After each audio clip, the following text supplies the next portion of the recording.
Hello दोस्तों, नमस्ते, प्रणाम। मैं आप लोगों की खुशबू यादव आधी गीत के चैनल पर सभी का स्वागत है। मैं आप लोगों के बीच में एक प्यारा सा नाच गीत सुनाने जा रही हूँ। भोले जी का नाच गीत है। आप लोग को कैसा लगेगा आप लोग कमेंट में ज़रूर बताइएगा और ढेर सारा प्यारा आशीर्वाद दीजिएगा। गीत को सुनिए और आनंद लीजिए। हमें ढेर सारा प्यारा आशीर्वाद दीजिए। आप लोग कैसा लगता है हमारा नाच गीत आप लोग कमेंट के माध्यम से ज़रूर बताइएगा। शिव के चरनिया राजधानिया हो, राजधानिया हो, जहाँ बाहे निर्मल पानिया।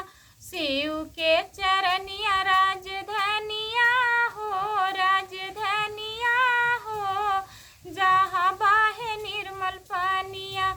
ऊही निर्मल पानिया में शिव जी नहाले, वही निर्मल पानिया में शिव जी नहाले। सतवा नहाली गौरा रनिया हो, गौरा रनिया हो, जहाँ बाहे निर्मल पानिया। संघवा नहाली गौरा रनिया हो, गौरा रनिया हो, जहाँ बाहे निर्मल पानिया। शिव के चरनिया राजधानिया हो, राजधानिया हो, जहाँ बाहे निर्मल पानिया। वही निर्मल पानिया में राम जी नहाले, वही निर्मल पानिया में राम जी नहाले। सतवा नहाली सीता रनिया हो, सीता रनिया हो, जहाँ बाहे निर्मल पानिया।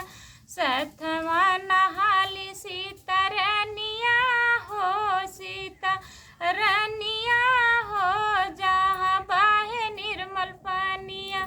शिव के चरनिया राजधानिया हो, राजधानिया हो, जहाँ बाहे निर्मल पानिया।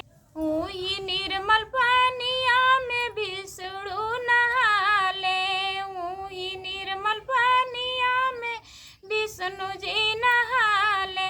सतवा नहाली लक्ष्मी रनिया हो, जहाँ बाहे निर्मल पानिया। सतवा नहाली लक्ष्मी रनिया हो, लक्ष्मी रनिया हो, जहाँ बाहे निर्मल पानिया।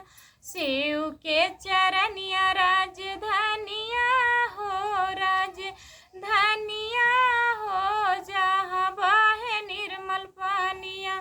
ऊही निर्मल पानिया में कान्हा जी नहाले, ऊही निर्मल पानिया में कान्हा जी नहाले। सतवा नहाली राधा रनिया हो, राधा रनिया हो, जहाँ बाहे निर्मल पानिया। सतवा